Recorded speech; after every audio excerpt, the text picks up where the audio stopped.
Hey, everybody. Steve here with Local Level Podcast. I'm sitting here with David Telisman of David Telisman Communications. It's a pleasure to have you on. Thank you. Pleasure to be here. Yeah, awesome. And I just wanted to ask you, first off, what would you say that you do for a living?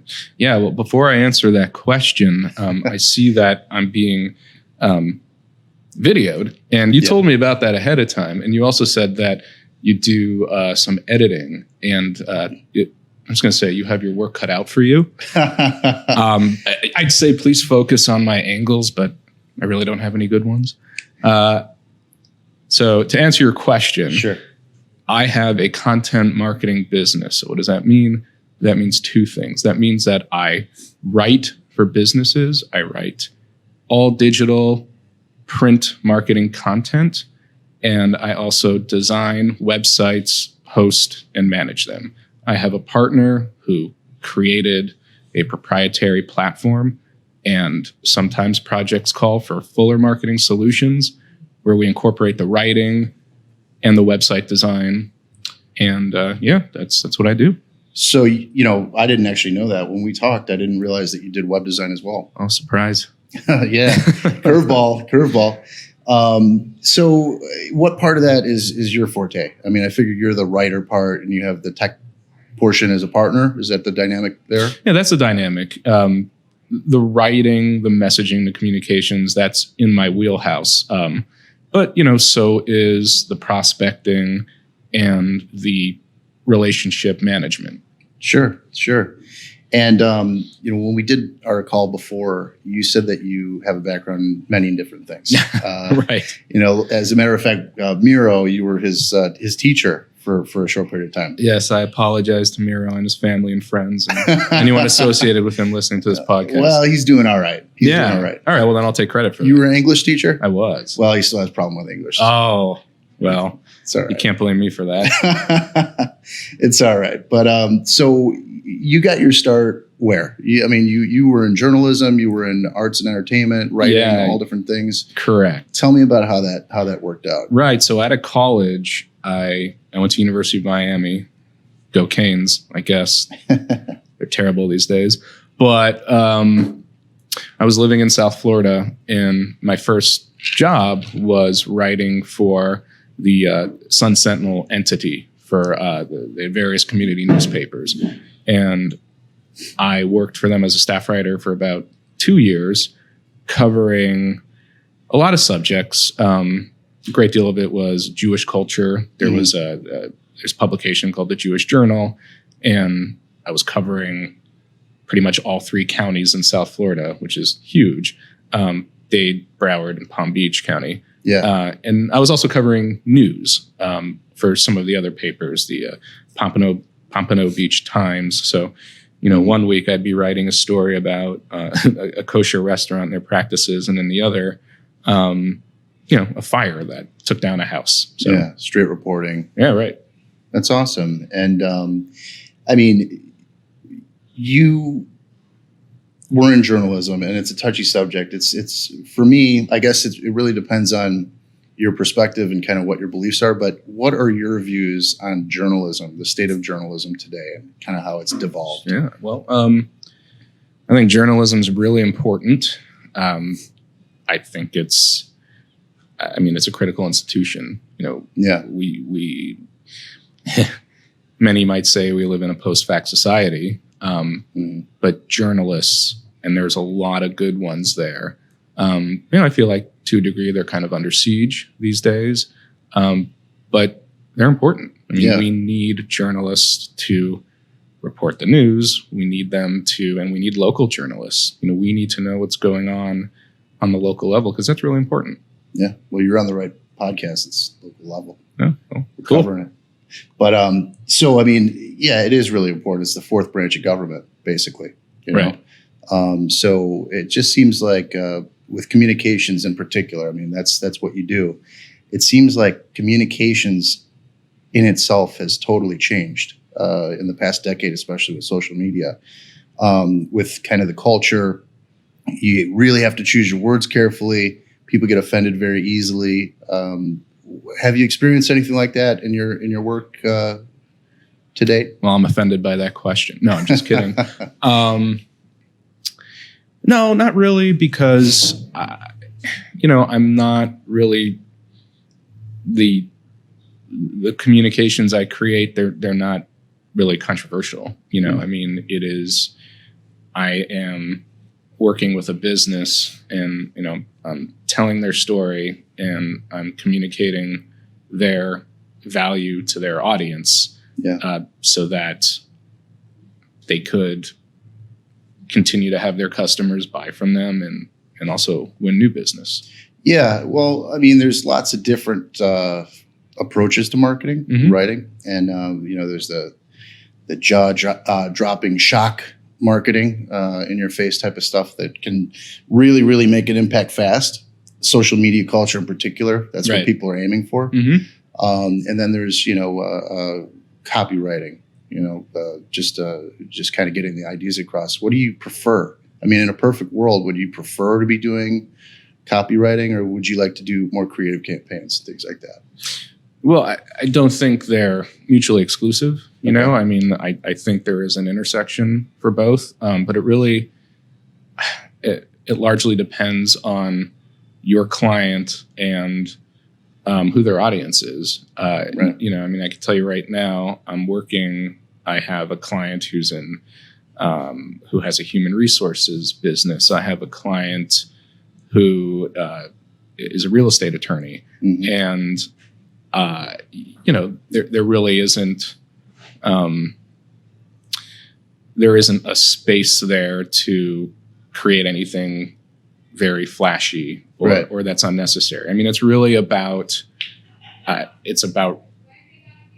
finding their voice and writing in a genuine way and pushing that out through the best mechanism possible. And that's a combination of social media, that's newsletters, that's direct mail, email subscriptions.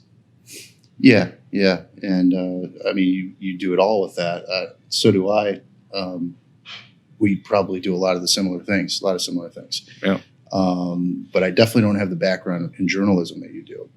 And I feel like if I did, then that might be something to bring it to the next level a little bit.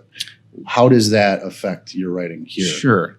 So as a journalist, you interview a subject or more than one subject, people, and your job is to learn about who they are, what they do, and craft a story around that. And because I spent so much time interviewing people in different industries, and even within certain niches, like when I was an arts and entertainment writer, there were all kinds of artists and entertainers, painters, sculptors, comedians, actors, and you learn about them, you learn about their craft. And so how that's translated and helped me with what I do now is I am an industry generalist, so I don't have an industry niche. Yeah. And I come by that organically, and it starts with my journalism background through before my business when I worked for different corporate entities, always writing to different audiences. But if we'll stick with journalism for a second, it's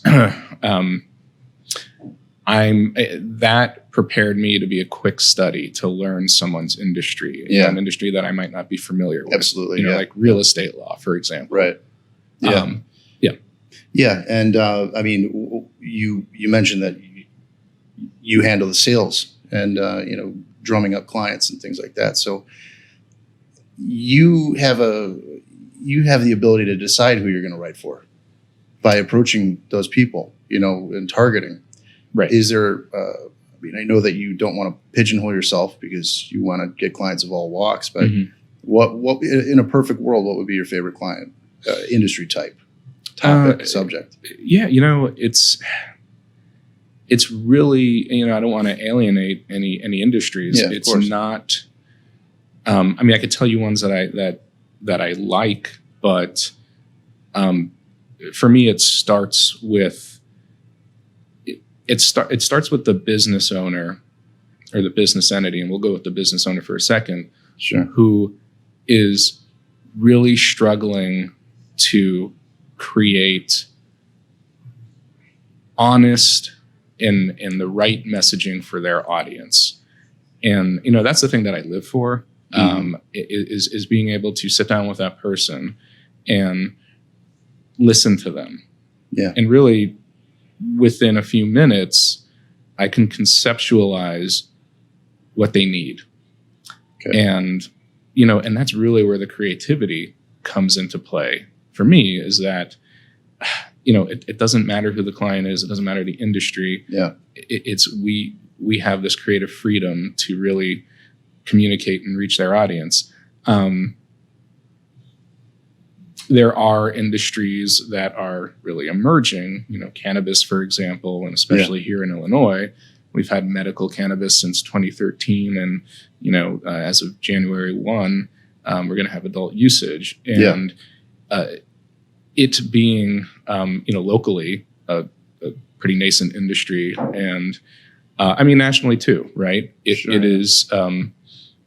Learning that industry has been interesting because it's new, because it's very challenging. It's pioneering. It's pioneering. It's fast. There are a ton of moving parts. There's a lot of information. There's conflicting information. But I did have a client in the cannabis space, the cannabis facility building space. Yeah. And that was a great client because I got to explore this industry, really learn about it, and write about it. Well, that's it's funny you mentioned. I mean, we were talking right before we started here that some of the you could throw a rock to the Schaumburg and Buffalo Grove, just the next couple towns over. They just legalized it. They're gonna actually have facilities. So that's right. That's great. Well, it's legalized statewide. They're opting in. They're opting into the right. They opted in for retail businesses to legally operate. So I was thinking last night when I saw the news, I definitely want to have one of those people on the show. I definitely want to, give a little bit more information to the community, because, there's so much that people don't know about the the industry, and they think that it's this or that or whatever, and nobody really knows the answers. And I think that I don't think anybody really has the answers, because we're making this up as we go. But Cheech and Chong might be available. Yeah, but that's when you get the bureaucracy involved, then things get a little fishy. Sure. So, that's from a marketing perspective, and for writing copy for ads like that, that is like, this is the frontier. It's almost like I don't know if they're going to go to the direction of CBD, where you can market that out, or they're going to go the direction of cigarettes. Or alcohol. You can market alcohol everywhere, but you can't advertise cigarettes. So is that going to be, what are your thoughts on that? Do you have any insight on that?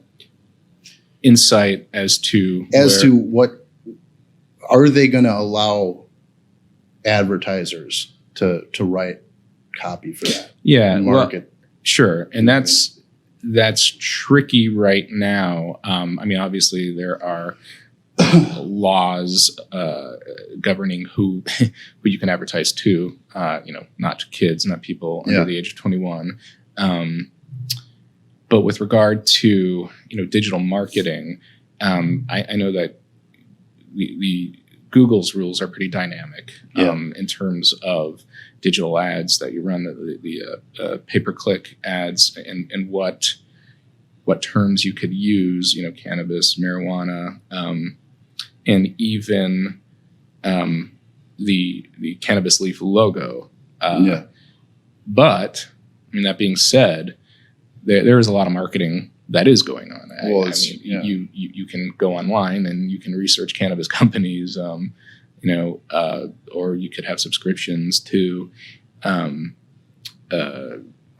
online organizations and publications like MJ Biz Daily, Ganjapreneur, Leafly, and you receive your content that way.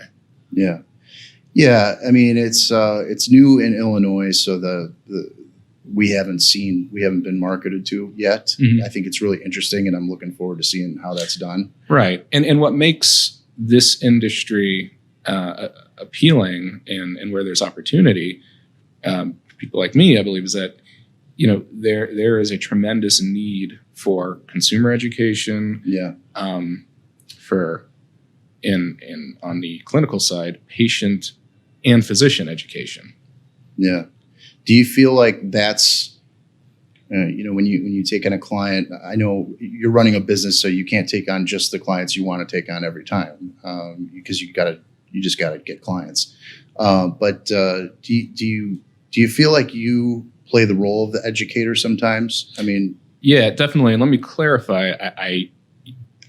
I do work with the clients that I want to work with. If it's not going to be a good fit, or if we're not aligned on what their goals are and what I could deliver for them, then I could recognize that, and it's in our best interest to not engage. But yeah, education, that's key, and I'm glad you brought that up, because one of the questions I ask clients, or I ask a prospect when conducting a needs analysis, is, how important is it for you to educate people in your industry? Yeah. And that really resonates, because they, the light goes off, and I mean, yes, they agree it's important, but then they might think, well, I haven't been doing it enough. And that's where they can leverage a content expert like me to really, to work on the messaging and the communication that educates. And that's, a lot of the work I do is business blogging. And that is, it's it might be the best output for SEO. Yeah, I agree. Yeah, search engine optimization, which, that term is used loosely. I don't think people really know what that means 100%. Can Right. you explain that a little bit? Yeah, so it's search engine optimization is organic search.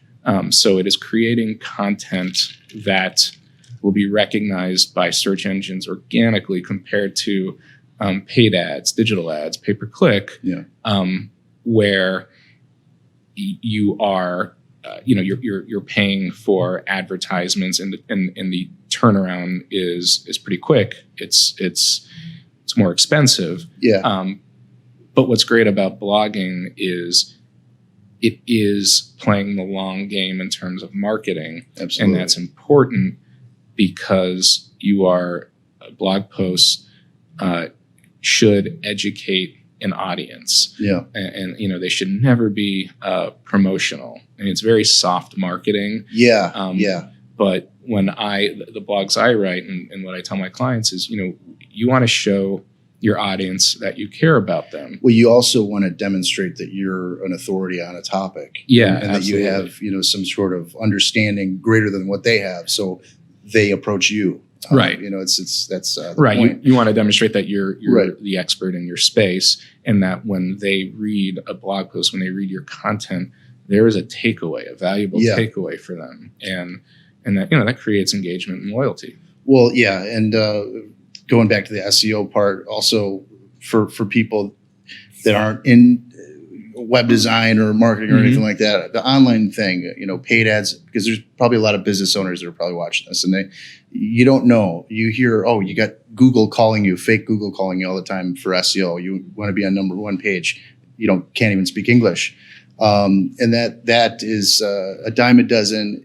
You can have fake SEO that's black hat SEO, where people just stuff keywords and do all that stuff. And as soon as you stop paying them, not only do you tank, but you could also get blacklisted yourself for using those techniques. Right. I've seen that happen. But a blog, and this is the reason that I definitely agree with you 100%, it's something that demonstrates that value. But as you talk about those topics and those keywords, and you have that on your site, and people actually read it and get clicks from search, your ranking goes up for those particular keywords. Right. So that's People think that if you pay for advertising, you get a return, and you can track that right away, and that's the way it should be. But that's not the way that it is. You know, the long game is the best way. I believe. Yeah, and I want to clarify. I'm not suggesting that one is better than the other, and I'm not in no way am I putting down digital ads. I mean, I think they definitely work. Yeah, absolutely. There's data it's proven. And my recommendation would be to do both together. Yeah, sure. But yes, the output is different. The marketing technique is different. But yeah, I mean, they're both effective.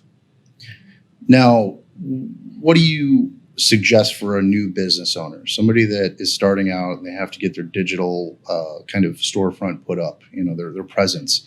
What are the steps that you take? When you know your name, you know what you're going to do. I would tell them don't and go to med school instead. I'm going to ask you about that next. Med school. So what? Repeat the question. Okay. So what are the steps for a new business owner to take to get their digital presence established? Yeah. Well, the first thing is have a website, and on the print side, have good business cards. Yeah. You need a website. Your website is the center of your online presence, right? And I mean, that's how you broadcast your business to the universe. Yeah, it's the foundation of everything. It is. And, have a website. Don't do it yourself. Have a professional do it. Yeah. And have a plan, because a lot of people, and a lot of my clients, this is what I work with them on, they think if you build your website and that's enough and you just leave it alone, but no, because you need to nurture it. There's such a thing as website rot. Yep. Actually, I just used that term for the first time. It's real good. Coin that. Well, and when I engage with a client, they have websites that are 5 years or older. Yeah. Ones that they've built themselves, or someone may have done it for them, but their nephew or it's something. old, right? No, or even a professional, but it's just old. And so create the website, have a plan to drive traffic to your website. Yeah. Have a content output plan, but good content. Blogging is great, and we've discussed that, but also have a social media presence and connect everything to your website. And when people find you on social media and when content is shared, it will ultimately bring them to your website. Yeah. Yeah. The website is the destination. It is. All these other things are tools to get people to the destination. Right. And I tell people, and I've given talks on this, what is worse than having no website at all? It's having a bad website. Yeah. Yeah, I agree. I had a client that disagreed with that. And I couldn't work with that client, obviously. Mm-hmm. So, have you in this business, I mean, because we basically do pretty much the same thing. In this business, have you dealt with toxic clients that just don't get it, or they want music to play and pop-ups and stuff? Have you dealt with that scenario? No, I haven't had a toxic client. I think it takes two to tango. So I think in toxic situations, perhaps the vendor is bringing some toxicity into it. I've had some challenges before, but I always try to work to resolve them. I've experienced toxic people in my life, but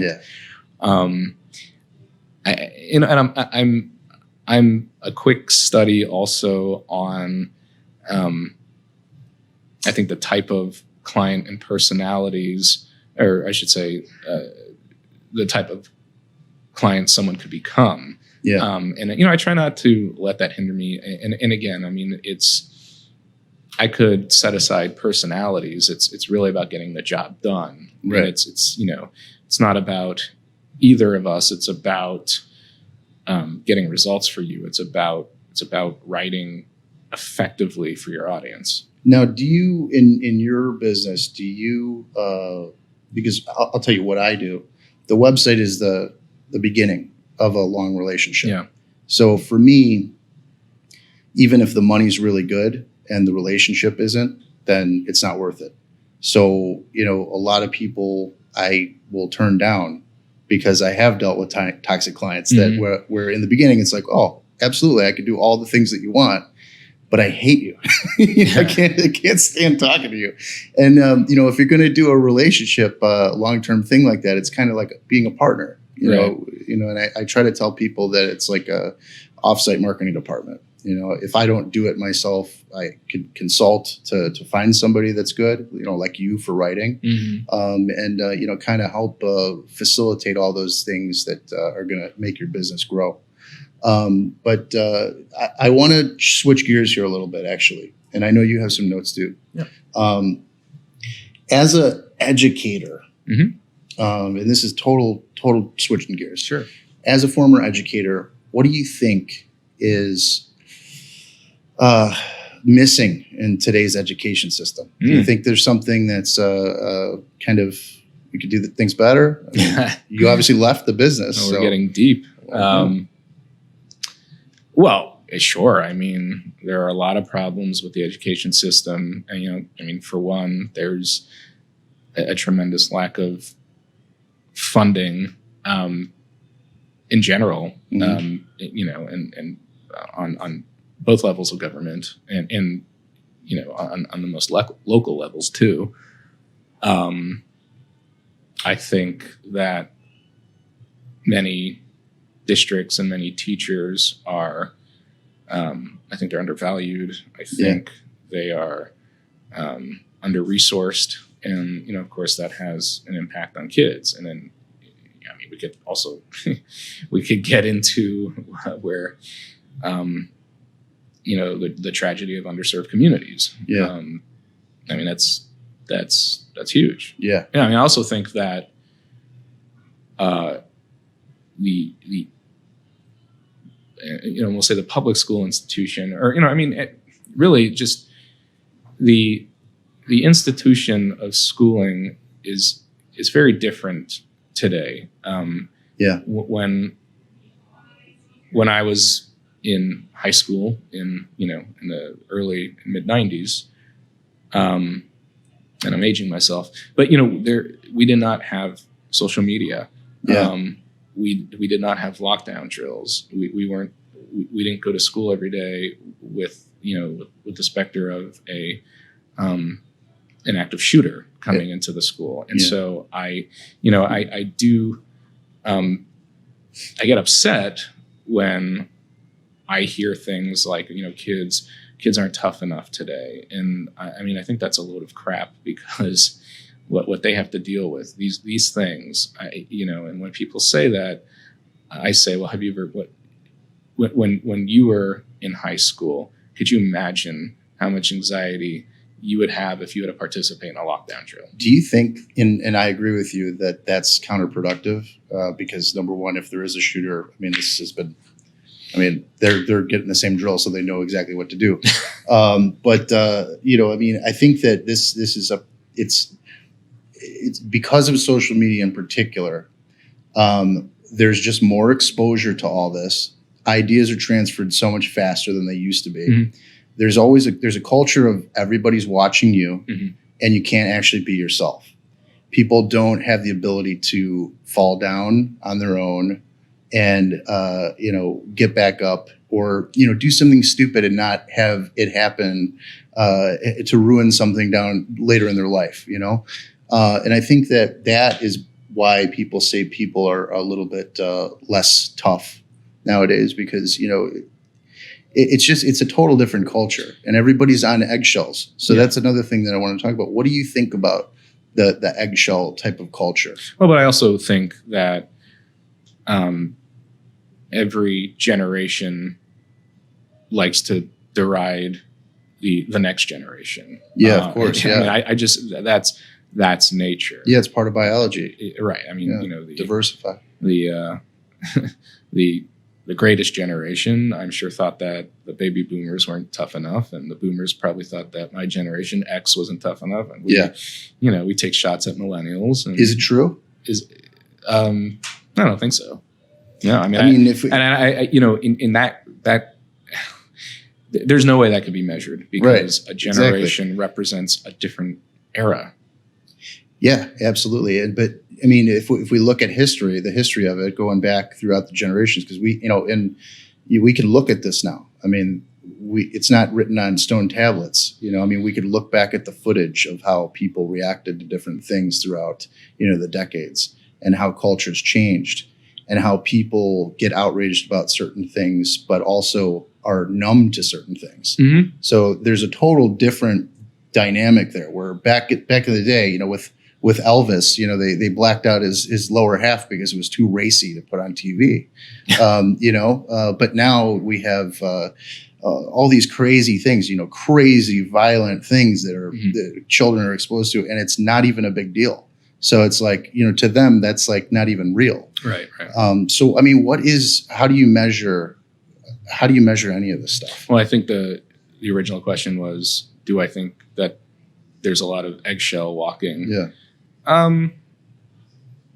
Sure. I mean, it depends on the context. There's, unfortunately, on Twitter, there's so much commentary, and it's really fast moving, and because of that, there's a snowball effect where there's reactions and stronger reactions, and someone wants to one up the other on the reaction. Absolutely, 100%. It gets blown out of proportion. But in my business, that really doesn't come into play, because when I understand my clients and they feel understood, I mean, I haven't had a situation where there were eggshells. Yeah. Yeah, I know you're bringing it back to your business, and I get it. I like to have these conversations, because, it's like everybody comes from a different, you have your own path that you've walked down. You do something for a reason now, because it fits you. And that's another question that I won't ask you right now, because, we're beyond that. But you've done a lot of different things, and you've gotten to this point in your career. So I'm interested more about where you came from and what your thoughts are, more than what you're doing, because we've already talked about that a lot, I mean, so, because in this industry, marketing, writing, everybody's got an opinion, everybody's got a style, everybody says there's a right way and a wrong way. And for a lot of things, there are things that are correct and totally false. But what would you say has been the most influential thing in your careers, your multiple careers, that has gotten you to where you're at right now? I could think of a few. I would say these influential things, for me, that's vague for a reason. Right. For me, they were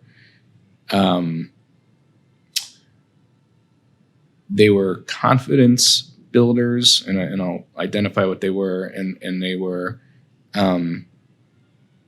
reaffirmations that I could make a living as a writer. And so, a couple of instances when I was in college, my senior year, I won my university's fiction prize for short fiction. Yeah.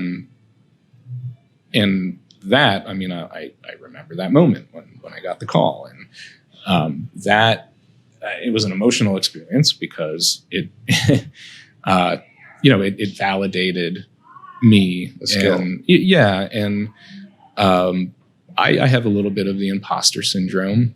Yeah. Can you explain what imposter syndrome is to people? Right. Imposter syndrome is when you feel like you don't deserve any success that you've achieved, that that you don't feel like you belong doing what you're doing, in that despite praise and accolades. Right. And you don't belong in the space where you are. Yeah. And it's that's the opposite. Maybe I'm butchering this, but it's the Dunning-Kruger effect is the opposite, where you believe that when you know very little, that you're an expert on a lot of topics. Gesundheit too. No, I've yeah, I don't know. I know that there is an opposite. I don't know what it's called, but hey, now I do. Yeah. But it's very true. I mean, most people that are highly capable, even when people are showering them with praise, they feel like it's totally like, they're just going to find out one day, and this is going to be, knocked away. Well, and that could be incredibly inhibiting. Yeah, it is. Yes. Yeah. But so there was that moment when I was working as a journalist right out of college. I had a fantastic editor who he said something to me that always sticks. And I had written a story and I was kind of all over the place. And he told me, he said, always paint a picture. Yeah. And that really clicked with me. Paint a picture. When you paint a picture, you are just telling a story the way it's meant to be told. Now, painting a picture, that can be done in lots of different senses. Uh-huh. I mean, specifically what you do is more focused on text. How do you, what is it about written word that draws you to it? What is it about the act of actually putting something down on paper or on a screen? Well, we're getting to my why, and exactly. And Simon Sinek or Sinek. Yeah. No, Sinek makes him sound like he's a cynic. I watched a TED talk of his recently where he talks. Yeah, he's really good. Right. I mean, he focuses on that, and until recently, I didn't know what my why was. When I would talk about my business, I was discussing more of the how. Yeah. How did you start a business? Yeah. And it's, I was at a crossroads in my life, and I realized that I wanted to leave the corporate world. I wanted to be my own boss. I wanted to have my own clients and write for them. Deeper than that, though. There's something behind that, right? But so when I saw that TED talk, it made a lot of sense to me. But I also realized I didn't know my why, and I didn't discover it that day or the next day. Did you know when you discovered it? Can you point to that exact time? Or was it gradual? It was more gradual, but. The point is that I found it, and what my why is when I see writing that's average or poor, I feel compelled to make it better. Yeah. And whether I'm looking at a wine label or a magazine ad or an article or a blog post, it's like a Pavlovian response that I want to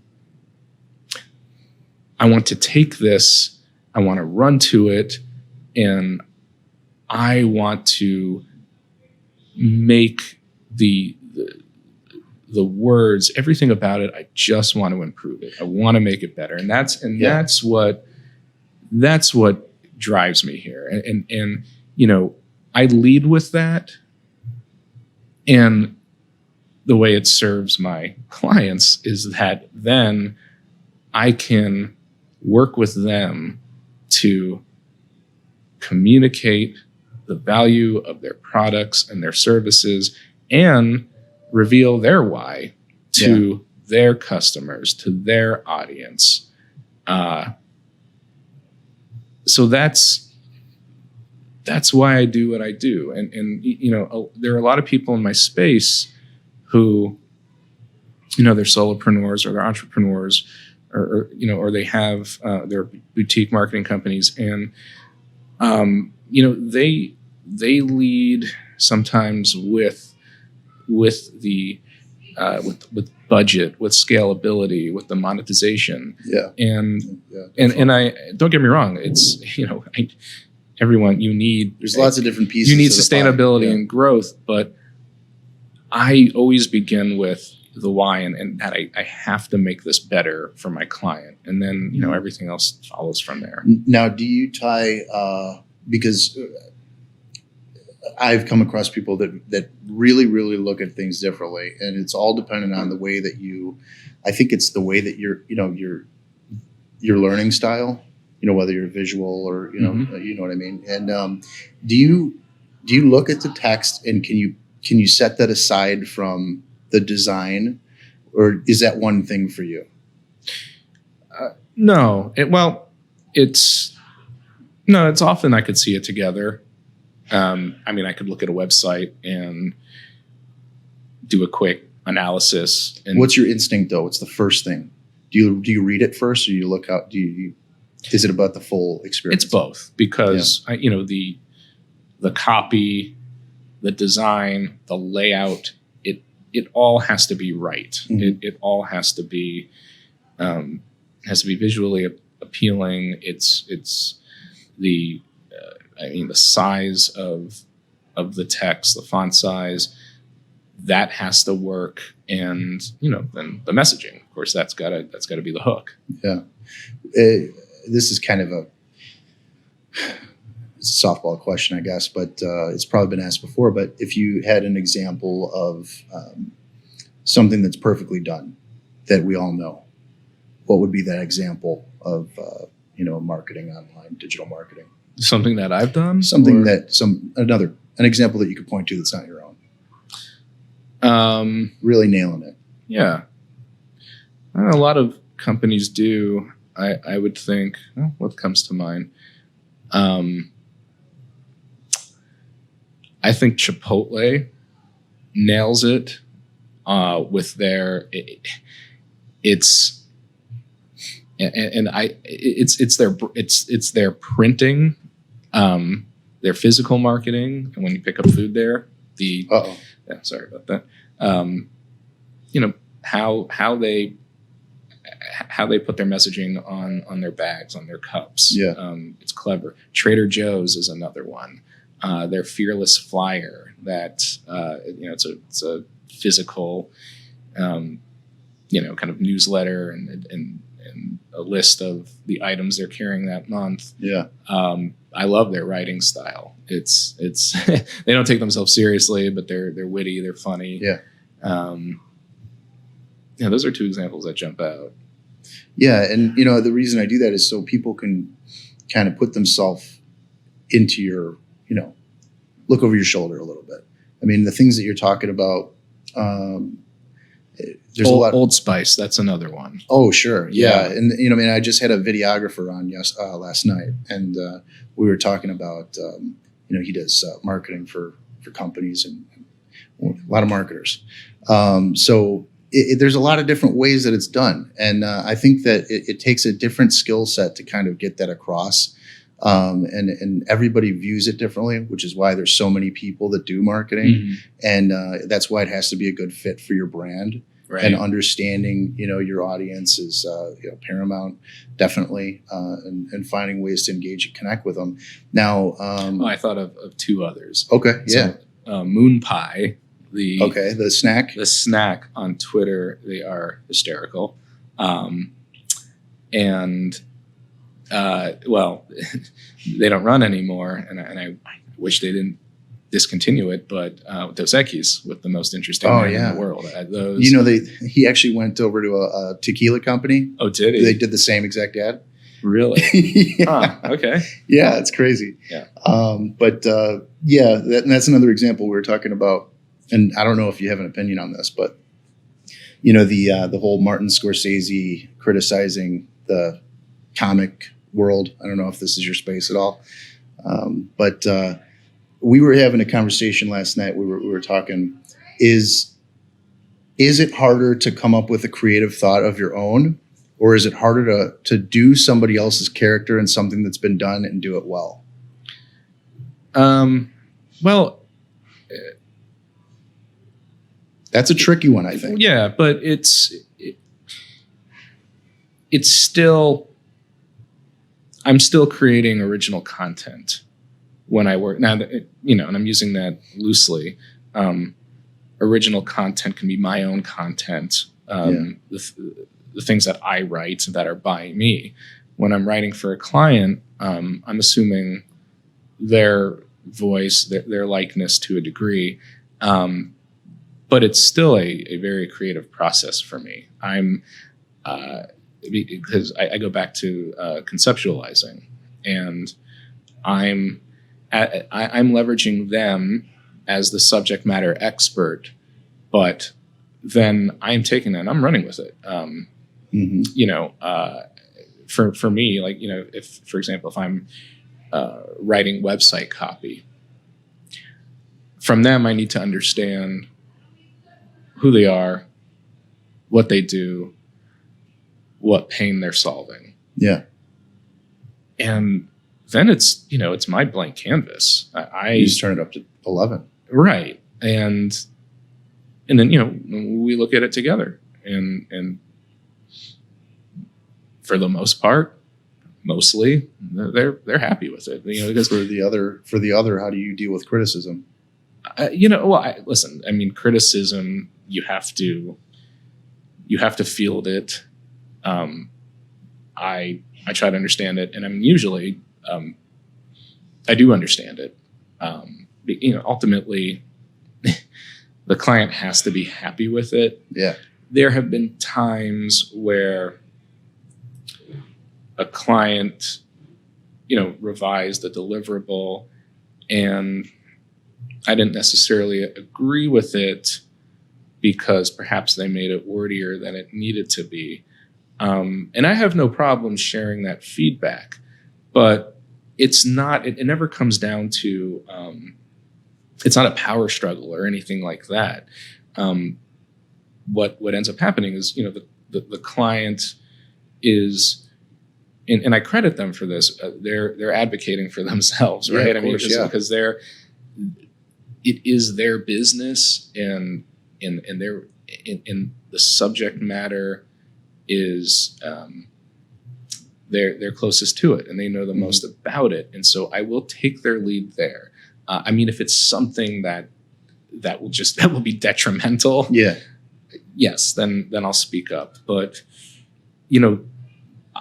I have a process such that we usually don't end up in that place, because it's all about communication and check-ins, and that's important. And then you avoid those pitfalls.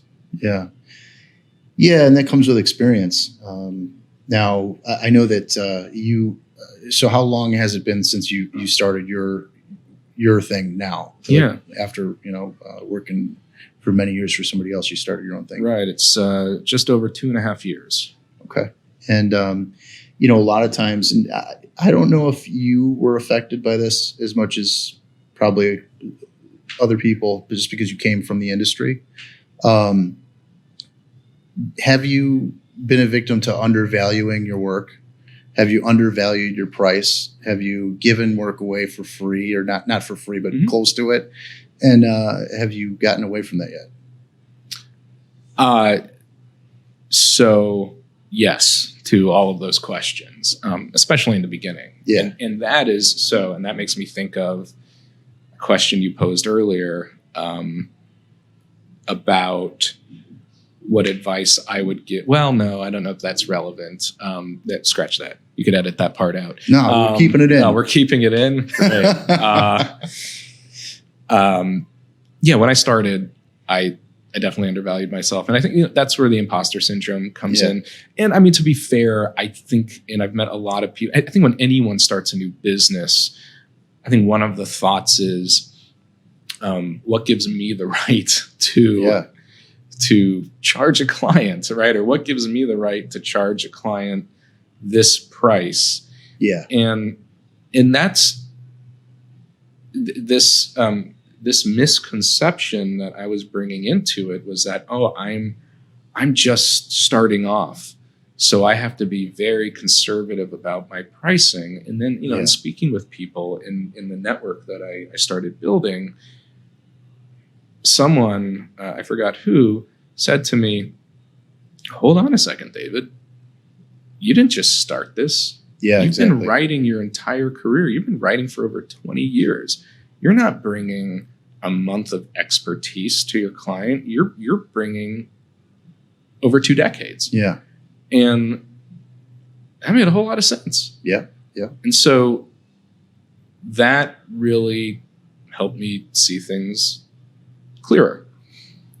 Yeah. And that goes directly into the imposter syndrome. I mean, in any creative field or really anything where you're working for ideas and concepts and towards, somebody else's goal for their money, to get them results. Right.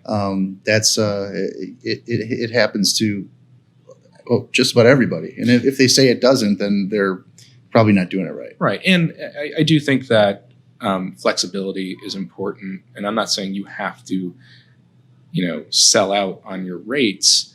But if you're thinking about the long game and a long-term relationship, and you also have to consider a budget. Some smaller businesses, they have smaller budgets, and where in the give and take there is that they might have smaller budgets, but because I'm working directly with the buyer, the business owner, there's a lot of creative freedom. We don't have to jump through hoops. There aren't layers that we have to break through. It's not a cookie cutter price business. No, it's not a cookie cutter price business. I do think it's important, and I have established what my rates are relative to my deliverables. But yeah, I mean, you learn a lot when you sit down and you speak with someone, and things could be ironed out. Mm-hmm. Have you ever had to increase rates on people? Have you ever had to revise pricing? Only if things go out of scope. Yeah. And I mean, like, really out of scope. I've got my vendor agreements, and I have specific terms in there. And, I'm careful to note in that, and when I'm talking with people, that, if we go outside of the scope of this agreement, if there is something else you want to do, great, let's discuss it. Right. But that is, that might be additional pricing, or that might just mean we have to rewrite the agreement. Yeah. Yeah. No, that's a fair way. I mean, that's the best way to approach that. Right. I mean, communication is key. Yeah. And transparency. And what's helpful in that situation too is I'm getting good feedback from the client, because then they're telling me, or they're recognizing the value in marketing, and they're telling me, oh, hey, can we try this too? Well, those are buying questions. Well, right. I mean, it's like, okay, can we do this too? Right. Well, then that often means that what we're doing is working. Exactly. Yeah. So that's great. Yeah, no, I agree with you. I mean, I love it. We're talking about really, really good stuff here. And so, I mean, creative, there's many hats. You're doing your own thing now. Creative is one thing, but there's the business aspect of it. Doing the back end, handling the books, handling all the different things that suck and nobody wants to do. Yeah. How do you deal with all that stuff? Oh God, I'm dealing with it. It's hard. It's really hard. But the way I deal with it is I do it, right? Yeah. I mean, number one, I do it. I'm always, I know that process can be improved and more streamlined, but that's almost a job in itself, right? Yeah, it is. Definitely. Managing and really understanding a CRM, your P&L sheet, your, tracking your expenses, doing your taxes as a, as a business owner. the administrative stuff. Yeah, it's a full-time job in itself. Right. But that's also part of your scalability plan, right? Mm-hmm. Yeah, that was my next question. Yeah. What do you, because when you start, especially in the first couple of years, it's so difficult to give up control of every aspect of what you got going on. It is. It's so hard to decide when it's the right time to do it. Yeah. And then when you know it's the right time, it's so hard to give up that money to make that happen. How are you handling that? Are you at that point now? Right. Well, so, and this is where I could really empathize with my clients, because I understand one of their hesitations is giving up that control, giving up trusting somebody with your baby. Right. Giving up that marketing control with someone. So when it comes to the administrative tasks, because you're so close, that so much of that information is private. Yes. Right. So that right now, I don't want to let go of it now. When it comes to, the services and deliverables I provide, I have a very carefully selected network of people. So I mentioned my design partner. Yeah. He does the design. We collaborate on projects. I have a writer who I work with sometimes who I have known ever since my first journalism job. And I trust her, and I'll have her edit things for me. And that's when, and I'll leverage these people very selectively, and when there's a lot of volume. Yeah. And volume is good. But I also, since I enjoy the work, I like to do it all myself, and and as long as I've got the capacity. Now, there's another level to this whole thing, and I'm at this point now. I'm curious to see what your thoughts are on it, because at some point you're not going to be capable to do, it's not going to be something you're going to be able to do all yourself. Right. I mean, if you were to push this out 5 or 10 years or 2 years, whatever years, and it gets to the point where you have people put in place to handle things, what will your job be in your organization? So we're talking about working on your business versus working in your business. And I hear that a lot, and I do hope to achieve that. As far as what it will look like, that's a good question. Would I want to staff one day, or would I want to have more writers that I contract with? Certainly.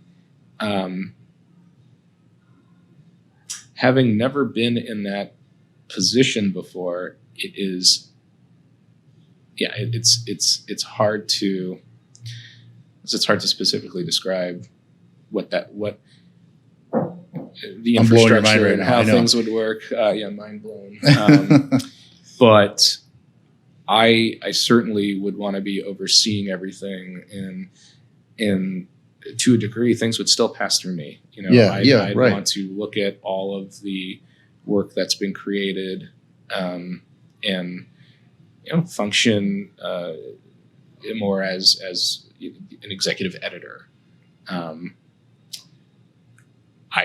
I would still want to go out and sell and create the relationships. Perhaps have some people doing that for me too. Yeah, that's a big part. That's difficult to find a good sales team and all that. Yeah. But the thing I do worry about a little bit about scaling is then, I would never want to compromise quality. I wouldn't want to dilute. Yeah. Right. That goes to expanding too fast. My value fast. Proposition and yeah. Yeah. It's a tricky road. Yeah. It's a tricky path to go down.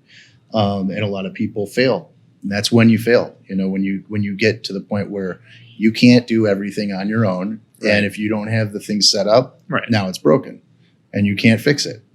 And that's when you go out of business. So, so that's a pretty scary thing. Yeah. Well, on that note, thank you for your time. Yeah. Thank you for watching. Yeah. But no, that's awesome. I love it. I'm in the same place that you are. So I'm asking these questions just because I'm just curious, these are scary things.